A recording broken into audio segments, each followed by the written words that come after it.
I'm the best ever. I'm the most brutal and vicious and most ruthless champion there's ever been. There's no one can stop me. There's no one that can match me. My style is impetuous. My defense is impregnable. And I'm just ferocious. I want your heart. I want to eat his children. I'd like to take this chance to apologize to absolutely nobody. The double champ does what the he wants. All around is watching us, the Mexicans. And I feel proud about represent Mexico. ¡Viva México, cabrones!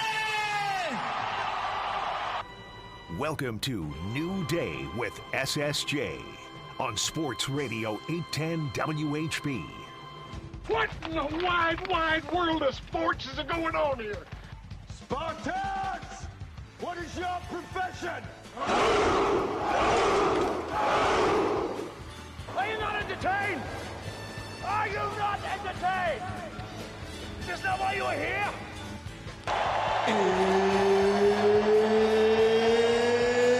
It's time! New Day with SSJ is presented by Walker Medical Linen Services, locally owned and operated, and HLAC certified to the highest standards. Walker has partnerships with hospitals, surgery centers, and medical clinics in and around the metro area. Walker Medical Linen Services in Kansas City and online at walkermls.com.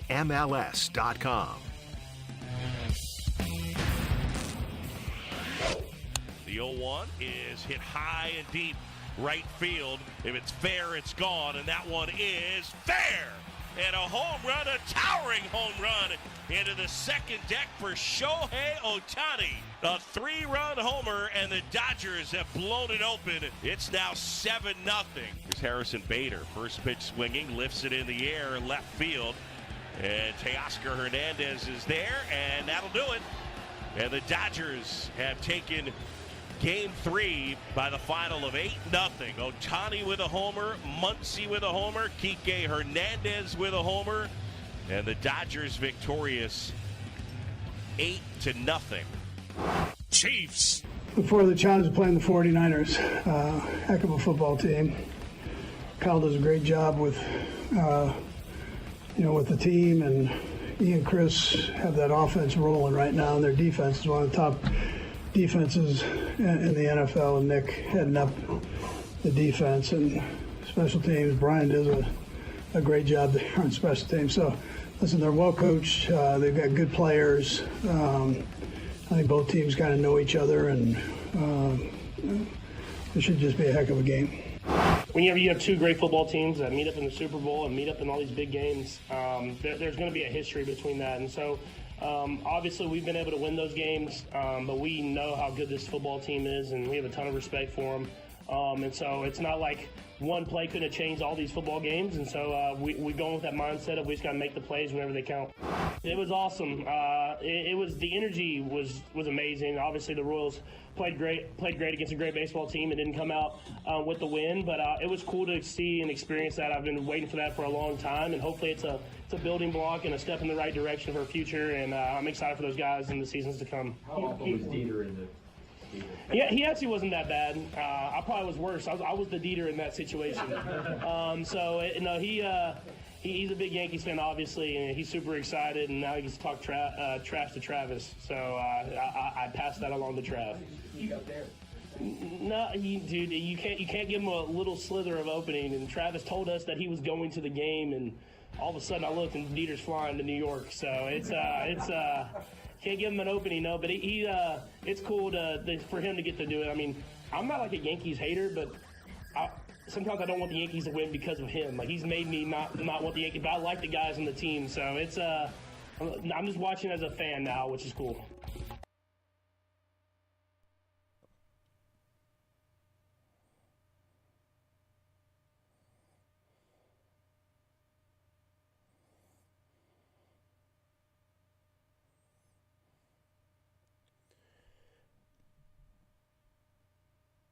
Good morning, Kansas City. This is New Day with SSJ on Sports Radio 810 WHB. Thank you very much for joining us. We appreciate it. Stephen St. John alongside producer Jake Gutierrez. Want to mention a late addition to the schedule because the last couple of weeks have been obviously somewhat unpredictable with the Royals advancing in the playoffs. I had to move one of my appearances that I had scheduled because it was taking place during Game 4 of the ALDS. And so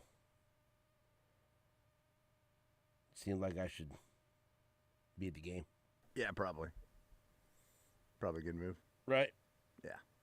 You know? Probably makes a little sense. Yeah.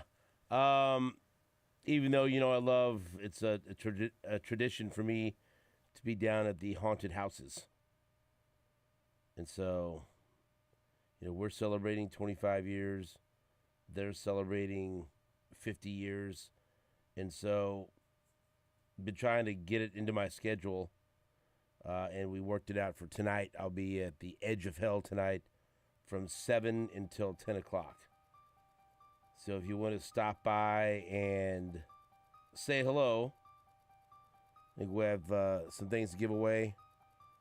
And you can also go through the best haunted houses in the nation, the best haunts. So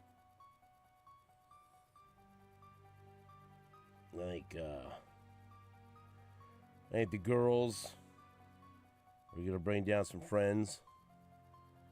And they don't need me to go through with them anymore.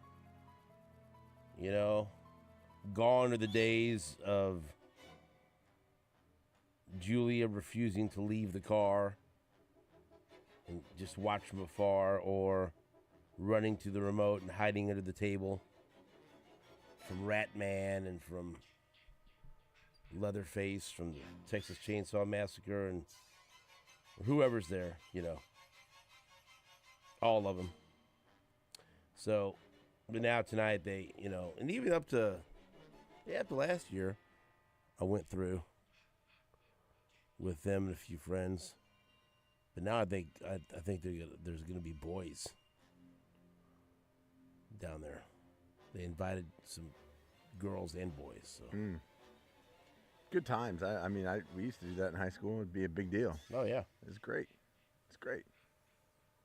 So come on down tonight if you've been. Hey, look, it's already October 17th. This is the time, and this is the weather too. Yeah. You really don't want to go through a haunted house when it's 90 degrees. No. That's at least how I feel about it. But go to edgeofhell.com, and there's also Macabre Cinema and The Beast. So why don't you come down there? You too old for that now? I don't think you're ever too old for the haunted houses. No, you're not. It's been forever since I've been down there. Do they still have one of those? Still have a big slide? Yes. The Edge of Hell has the spiral slide into hell where the devil's waiting for you, and the Beast has the straight slide at the end. That was always my favorite part of the haunted houses, the slides. And awesome. Tonight, the Edge of Hell and the Beast are open. There you go. Go ride a slide into hell. Yeah. That's exactly right. Kind of like my life. I kind of feel like every morning. Right. For me. Right. Here we are. I'm not even going to get into what's going on in my house, so. I should, but I'm not going to. Well, I'm always here to listen. Yeah, but I don't know if everyone that's got 810 on right now wants to hear all this. Oh, it's just me and you, man. We got Joe Valerio, former Chiefs offensive lineman, coming on the show. Our baseball insider, Buster Olney. NFL insider, Adam Kaplan. Attention whore, Gary Dieter and Anthony Sherman will be in studio. Jesse Newell from the Kansas City Star. That's a full show. Packed show. It's not easy to deal with a sad daughter. Then it makes me sad. Do you want me to get into this? Hey, it's up to you. It's a part of parenting, man. It's up to you, man. I'm sure people out there can identify who have children. Can they? Mostly, I'm sure. I mean, how kids' emotions affect the parent? I mean, that's... So last night we're getting ready to go to our basketball meeting. The start of high school basketball. Girls basketball. You know, Selena plays on the basketball team, so... Wow, yeah. I going guess over everything. We're playing... right around the corner. We're playing in Lincoln, Nebraska in a Battle of St. Pius schools at the end of December. That's awesome. Yeah. That's awesome. And then they're going to go to a Nebraska ball game that night. Sweet. So, and we'll go. I mean, we're going to, but now, you know, my plans have been made, so let's go. We're going up the 29th, and then playing the morning, the 30th, and coming back, and then going to a game, and then either coming back, or we might stay up there for another night. I don't know. That's awesome. I mean, I played high school basketball, and I think they had rules in the state of Kansas. You could only travel so far away from the school, and I mean, we'd go down to Wichita and play. Oh yeah, I'm looking forward to it. We shot Carroll, and I didn't know where they do a trip now. They didn't know where stay in a team hotel, and didn't know where it was going to be. Yeah, so it's going to be Lincoln. So that's awesome. I'm getting ready for this, and I just this story it caught my eye, and I just wasn't fully engaged because I just saw the name, and I had a million things going on yesterday, and and I had just seen it for a minute, and it didn't register with me, and then 5 minutes later, Selena's yelling at me did you see this? Did you see what happened? Look, it's my fault. I turn my kids into huge, they love music. They love going to concerts. They've loved going to concerts when they were kids. And Selena has this gigantic love for Harry Styles and Niall Horan and One Direction, and she loves One Direction, Absolutely. And did you see what happened? I am not. One of the members of One Direction died yesterday. Whoa. And so, I just, No. Yeah. I did not see that. Yeah. Yeah, fell out of his hotel room 3 stories in Buenos Aires. Awful. And he was down there to see Niall Horan in concert, I guess, a few weeks ago. And that's who I had just taken Selena to see at Starlight. And she tells me all these stories about everything, and I don't know, feuds, then that's why they're never getting back together and everything else. And there's never going to be a reunion. They're never going to come back, and there's never, I go, yeah, there will be. Right. There's too much money out there. And they're young. And Stella, it might be you have to wait till you're my age. Right. But they'll get together because there's too many girls like you that want to see him. I mean, that's what they said about New Kids on the Block, right? Right. And they eventually got. Everyone. I mean, yeah, every there was a band. time when I was never. I'm never gonna get a chance to go see Axl Rose and Slash together again. They're done. Yeah, and then sure enough, you're in Arrowhead. Yeah. And she just looks at me with these sad eyes. She goes, "Now there's never gonna be a reunion." I'm like, "Oh, jeez. Come here, baby. Give me a hug." We'll go, and then we went out to eat, try to make her feel better. Liam Payne, huh? Yeah. 31. Ow, that's awful. Yeah. I mean, there's a lot to it. There's a lot coming out about it. It's an awful story. Right. But the things you deal with as a parent. But, she was, crushed, because she saw One Direction at Arrowhead. That was one of her first concerts, and she, dude, that's pretty much all she listens to. It's crazy because, One Direction's been broken up for a while. But she likes all the individual artists and everything else and follows them, and we go see them. And that's kind of our deal, driving to practice and driving to games or whatever. All right, here we go. One Direction playlist. Come on, Spotify, let's go. So. Probably need to check on Annie Rogers, too. She's a big One Direction fan. Oh, yeah. I mean, hey, it's sad. Yeah. But, what do you say? What do you do? You know what you say? You know what you do? Give her a big Let's hug. go, hey, let's go eat some lasagna. How about that? That's great. You want some spaghetti? That's like her favorite, Lasagna. Is that what you want? You're just talking about lasagna You want the some other day. spaghetti? Yeah. It's been a while since I had a nice big piece of lasagna. I mean, one of the best. Is that what you want? Some comfort food. So we drove a little extra to one of our favorite little spots. So that's what you do, man. A nice little dinner.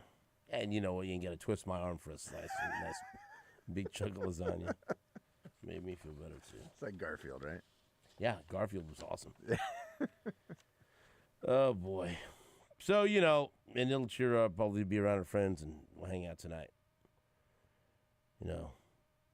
And, hey, we got football Thursday night. That's right. You like that? The Sean Payton Bowl. Do I like it? I yes, do. Yes, I do. I mean, it's NFL football. Do I like it? Yes. Do I think it's going to be a good game? Who knows? It's not going to be because Denver's involved. Right. It might be a close game or a compelling game, but I'm just this isn't my storylines. This is my Denver Broncos hate coming out. They do not play a pleasing brand of football. They do not. They do not. You know, not that's entertainment. Hey, I'd love to see some great quarterback play. It's not going to be in Denver. It's not going to be the Ravens and Bengals we saw 2 weeks ago. No, it won't be. No, it's not going to be. I don't think it will be. Overtime shootout. But it's NFL football, and as Jake says, you can gamble on it. That's right.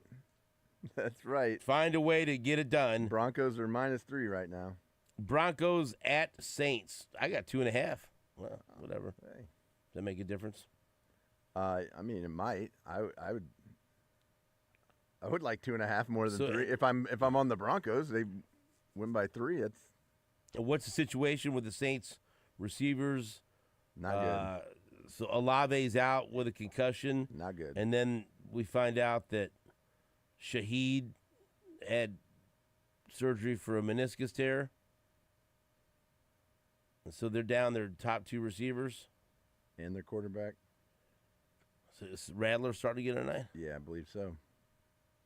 The old Spencer Rattler, Bo Nix showdown that we've talked about so much. Yeah, that could be ugly. Or it could, it could end up being something wonderful. Who knows? Tonight, Thursday Night Football, Broncos and Saints, which leads us into a day closer to the big Super Bowl rematch, which, are you feeling a lot of buzz? Maybe it's because we're coming out of a bye week. Maybe it's because we're still healing ourselves from the end of the Royals season.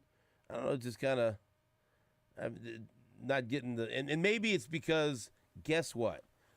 Regular season games just aren't that big around here. You know what? I've seen more news coming out of San Francisco than I have around here. Yes, it's a bigger deal for them. Yeah. I mean, I absolutely think that's the case. I mean, the hubbub I see on X and on other social media, it's the 49ers side. It's Debo Samuels and Kittle talking and radio hosts praising the Chiefs for some reason. Did you listen to the clip that I sent you, George Kittle and I did. Debo? I did. And was there any cursing?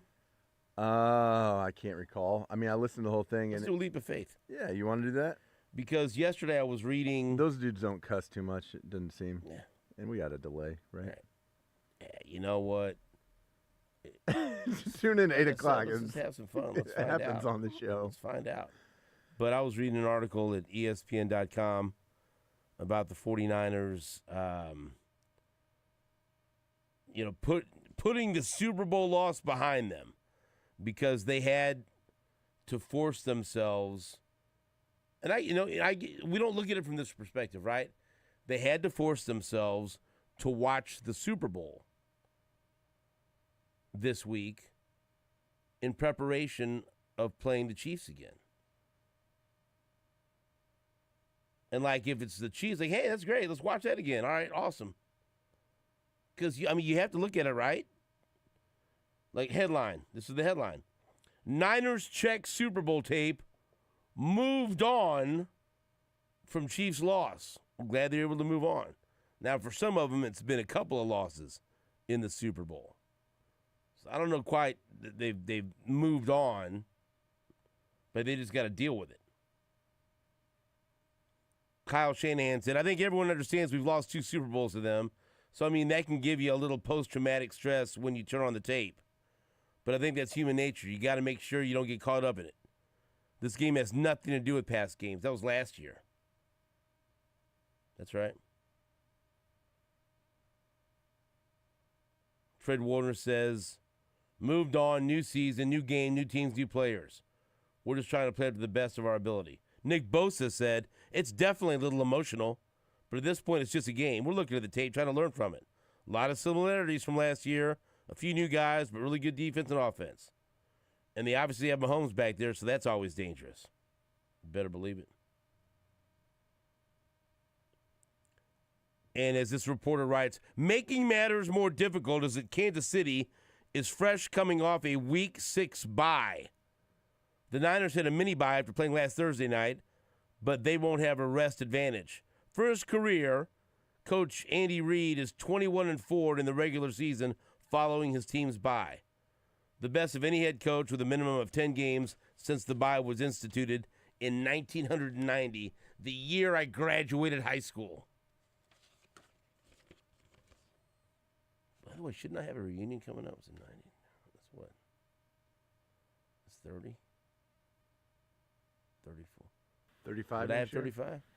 You know, my class doesn't do anything. Well, get on top of it. They had a that's not. Seems like your personality. We had a 5-year that I drove up to with a girl I was dating at the time, looked at the door of where it was, and said, you know what? I don't really want to go in there. And we went to the movies or something. One of my cousins in your class? I don't know. Oh, Marcy? Yeah. Yeah. I've seen Marcy recently.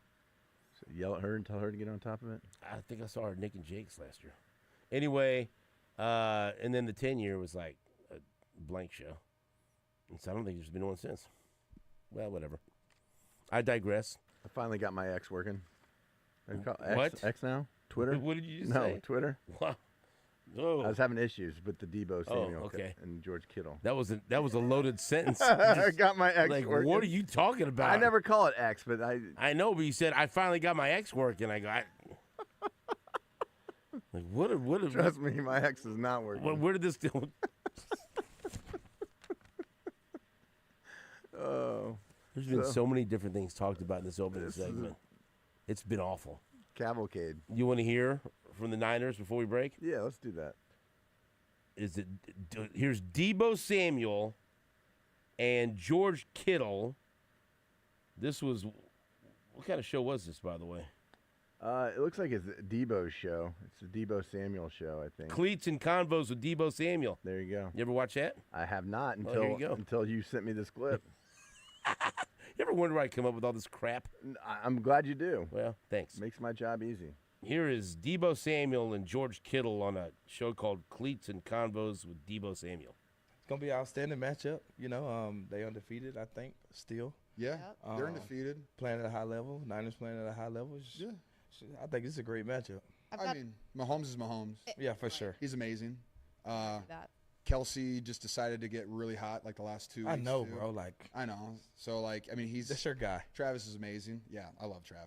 But so they've got that working out. They've got some major injuries on their team too, which is, you know, but they're still finding ways to win. And like that's the hardest thing in the NFL is finding ways to win. Anytime you have Mahomes and Kelsey, though, you're probably going to find a way to win. And then I would also say this is probably the best defense we've gone against this season. Like that's what we've talked about already in our tight end room. And they have a lot of really good playmakers out there. Chris Jones is an absolute monster. Definitely. And, like, can't leave him one-on-one. Like, he's going to probably get an Aaron Donald treatment where you just always slide to him, get 4 hands on him 24/7. Yeah, I mean, I can't wait. Like, these are the games that you play football for. This is what, hey, it's a game of the week. You got Tom Brady talking about it. Yep. Like, it's going to be it's going to be really fun. Your team captain had this to say about the matchup this morning. Fred Warner? Yep. The Chiefs are undefeated this year and still at the top of their game. Yep, they still got 15 back there. I have yet to beat him. I have played against him maybe 4 times now and have yet to beat him.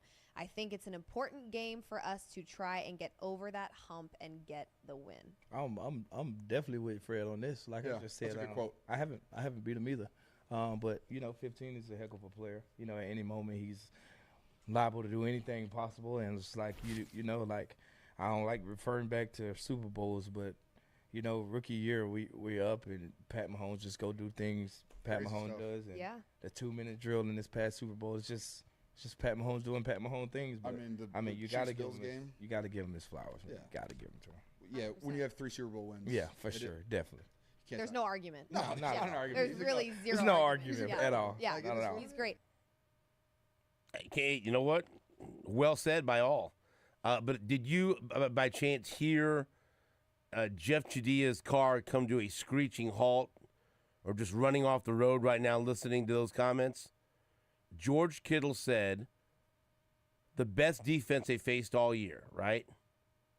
And Jeff has refused my notion that the Chiefs are an elite defense or a top 5 defense, right? Yeah, he fought back hard on that. Who did he say was the best defense? Just said the best defense he played against last year was the Chiefs. No, who did Jeff Chidia say? The Vikings? Okay. Kittle just said this is the best defense we will have played this year. Okay? Do you know who the 49ers played the first 2 weeks of the year? Yeah, they played. The New York Jets and the Minnesota Vikings. There you go.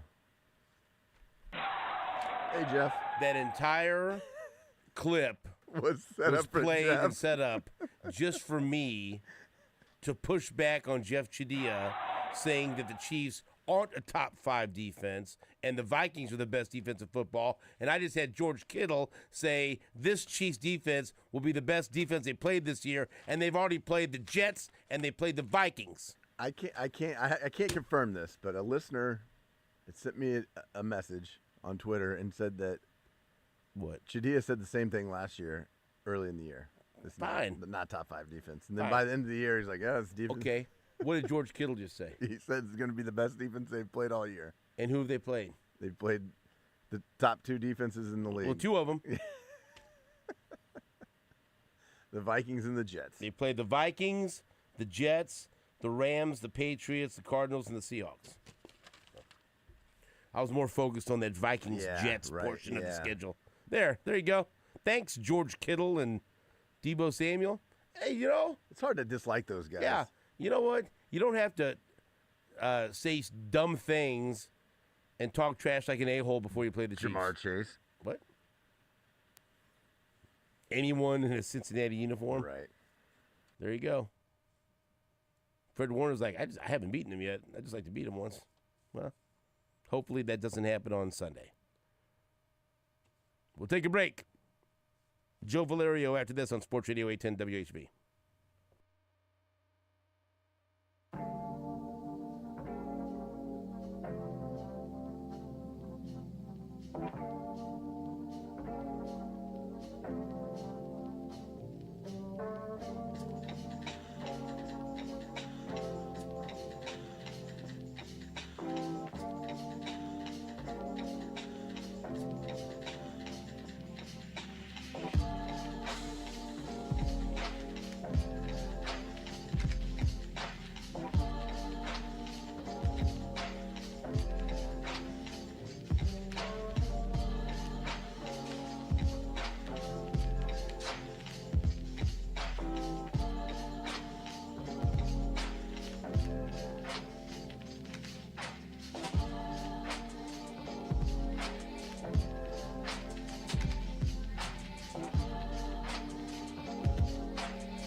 Welcome back to New Day with SSJ on Sports Radio 810 WHB. Let's check in with our friend Joe Valerio, former Chiefs offensive lineman. Joe, what's going on, man?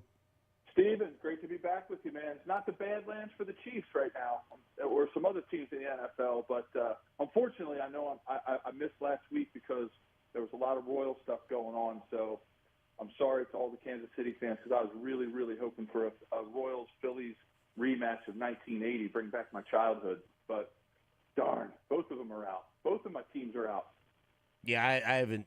It's been hard for me to watch any baseball since the Royals were eliminated. I'll probably get back into it by the time the Super Bowl gets here. But yeah, I know I was surprised Philly went out when they did, and we were hoping to beat the Yankees. But you know what? Hey, it's better to have gone to the playoffs and come up a little bit short than to lose 106 games like they did last year. So I'll take this as an alternative. Come to a radio spot in Philly and try to talk our fans on the East Coast here into that kind of philosophy. I bet it's a little bit different. All right, hey, let's talk about the Kansas City Chiefs as they prepare to take on the San Francisco 49ers in a Super Bowl rematch. We were just talking about an article that was at ESPN.com about how the Niners begrudgingly had to watch that Super Bowl from last year to prepare for the Chiefs this year. It's not quite the same team, but a lot of the same players, and you got to do it. You got to get through it. This is the Niners team that's 3-3. They're, they always seem to deal with a bunch of injuries in the regular season. There'll be no Christian McCaffrey, but let's start there from that side of things.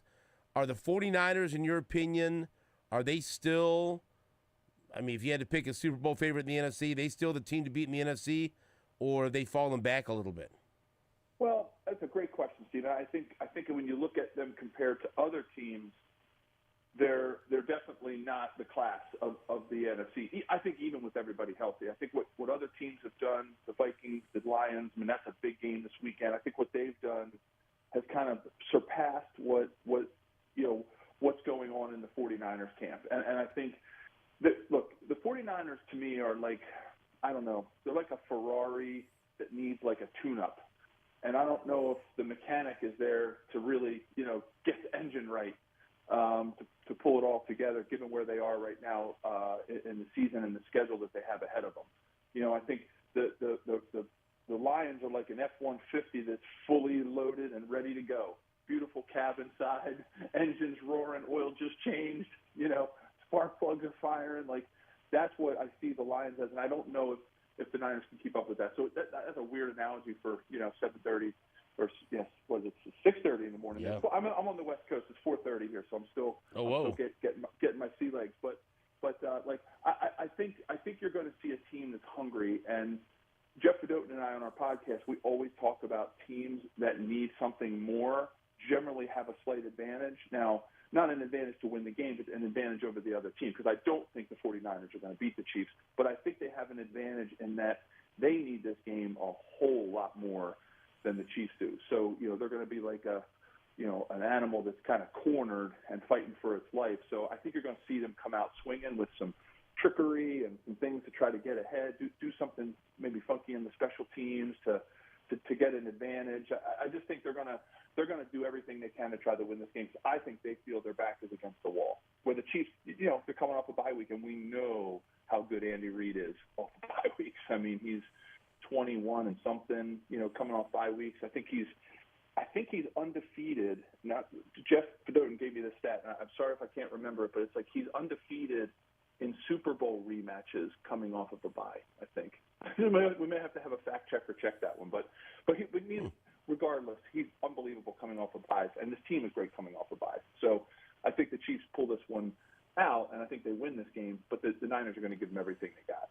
So the Chiefs, spend plenty of time self-scouting during the bye week, and normally you'd want the bye week to come a little bit later, but because they had such,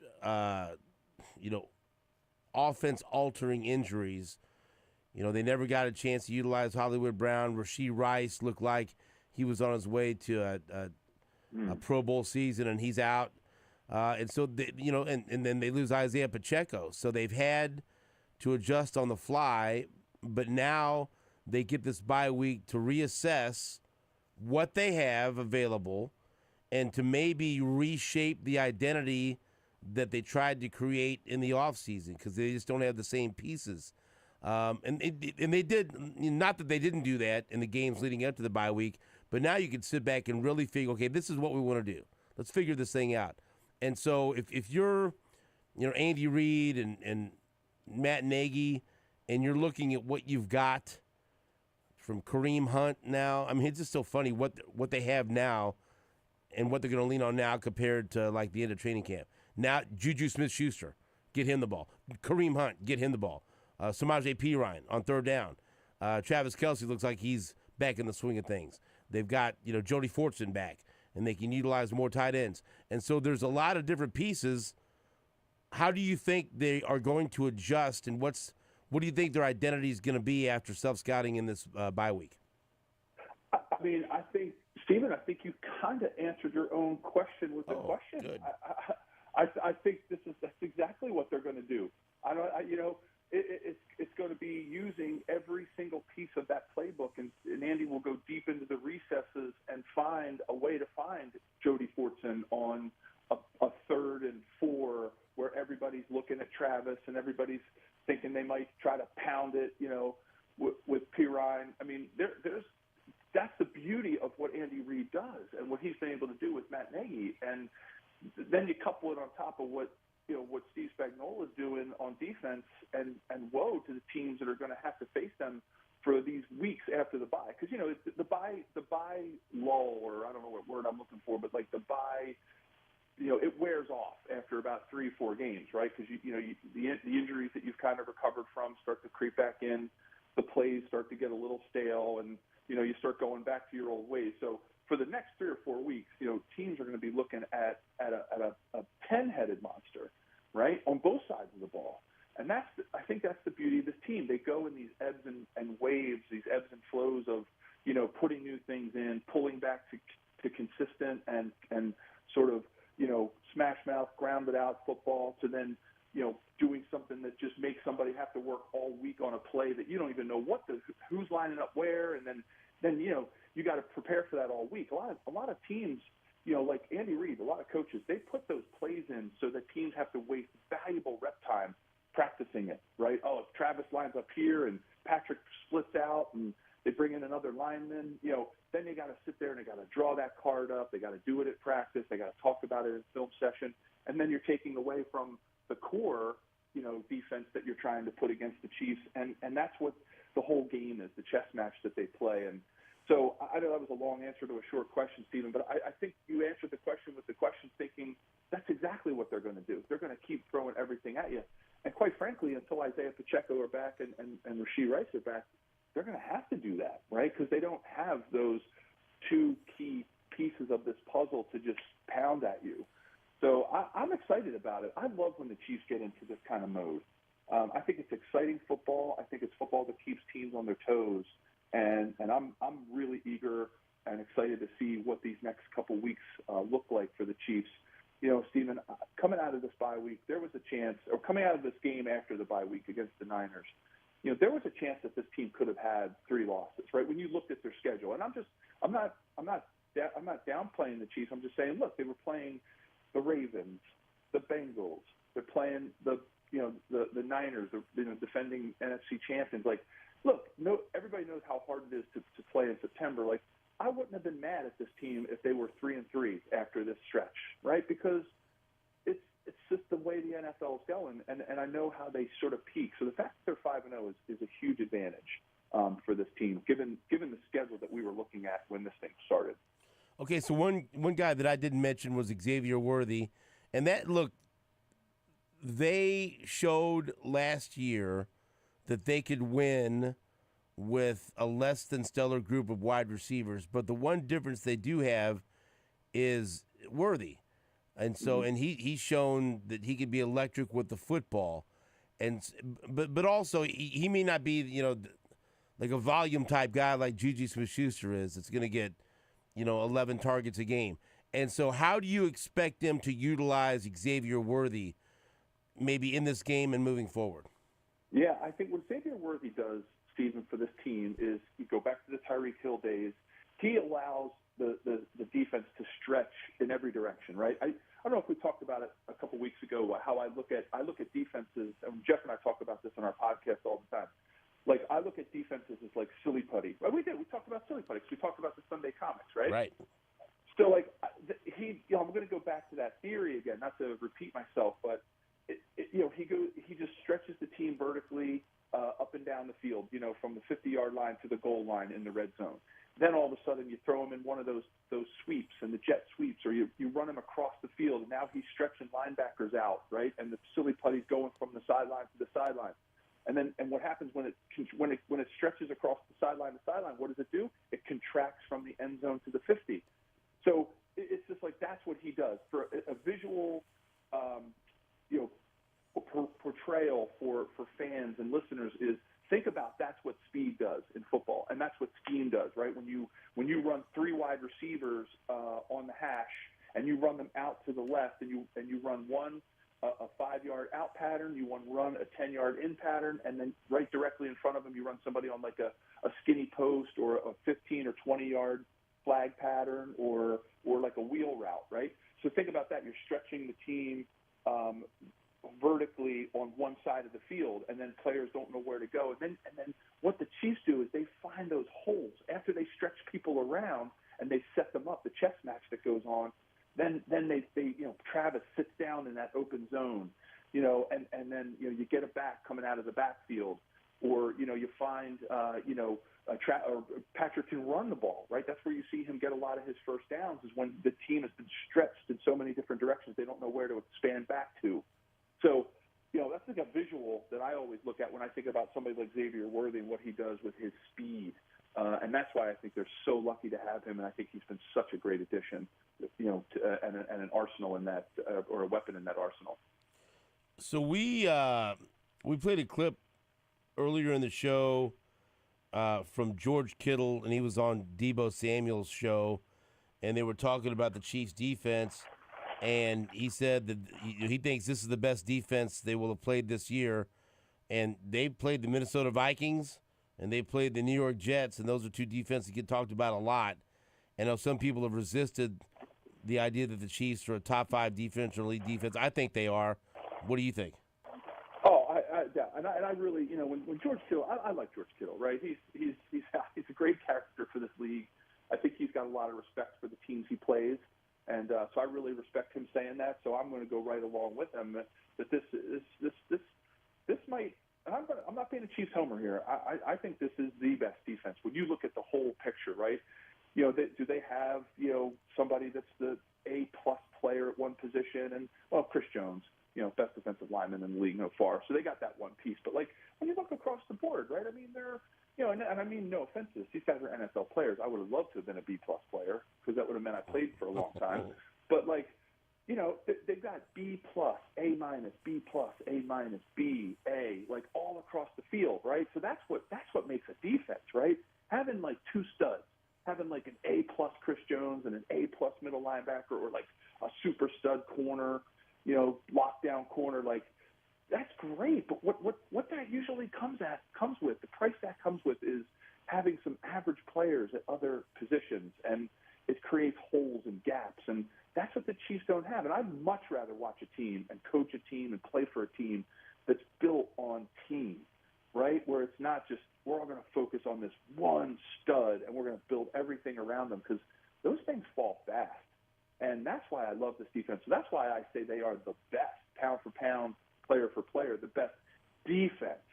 They don't have all the best players at every position, but they have the best defense, and that's what wins championships. You know what I mean? Because it's a team sport. So that's what I love about this defense. And like I said, I mean, no disrespect by calling somebody a B+ player, but you have to admit that on a bell curve there has to be F's and there's got to be A's, right? And the Chiefs are just way on the one side of that bell curve in the upper B's and A's on their defense, and that's what I like about them. Oh, you said you think the Chiefs win this game. What's the score going to be? I mean, look, the Chiefs are. I have to dial back my enthusiasm a little bit because I was really gung-ho on this team scoring a lot of points early on. Like I was thinking, early in the season, I'm thinking, they were going to be in the 30s, and with Hollywood Brown not making it there, with Isaiah being out, and with Rashid being out, they're scoring points and they're winning games, and this team is living out the cliche that defense wins championships and offense wins games, and that's what they need to do. They just need to outscore their opponent, and they're not going to do it. I don't think this team is going to do it right now with personnel in the 30s and possibly the 40s. I think they're going to grind this one out. They're going to be efficient, and they're going to win this game 21-17. Maybe I'm going to give Steve Spagnuolo a little more dap. I'm thinking maybe 21-14. I'm not sure if without Christian McCaffrey he's going to allow them to get really going. So I'm going to go somewhere between 21-17 to 21-14, depending on how special teams goes and things turn out. I got it. Joe, tell people again how they can listen to the podcast. Yeah, the podcast is Believe in Chiefs, BLEAV. I do it with my podcast partner, Jeff Fedotin, Kansas City native and Forbes sports writer. And you can follow me along at Joe Valerio 73 on X. That's Joe Valerio. Joe, we'll talk to you next week. You got it, Steven. Have a great one, bud. All right, Joe Valerio picks the Chiefs winning more of a defensive struggle, and that's what we've seen this year. The Chiefs in close games with their defense coming through time and time again, and he expects that to happen again this weekend in San Francisco. We'll be right back after this on WHB.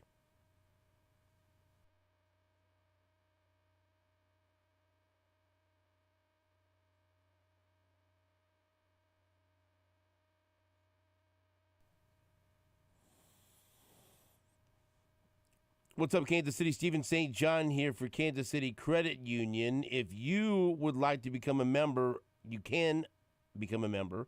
If you work, worship, or reside in Jackson, Cass, or Clay County, Missouri, then you're eligible for membership. Visit kansascitycreditunion.com/810sports for more information. And you, if you're a member, can check out their auto loans. And right now, through the end of October, you can get a $250 gift card or 0.5% off any new or used auto loan rate with a minimum $15,000 loan amount and a minimum of 550 credit score required to qualify.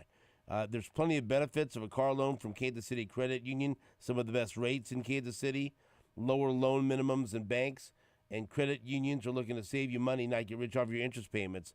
And they're more willing to work with credit union members even if the credit score isn't ideal. You can always feel confident at the dealership knowing what you can afford and what you should be paying. Get expert financial advice and personal service in choosing the right loan at Kansas City Credit Union. Visit kansascitycreditunion.com/810sports for more information and tell them Stephen St. John sent you.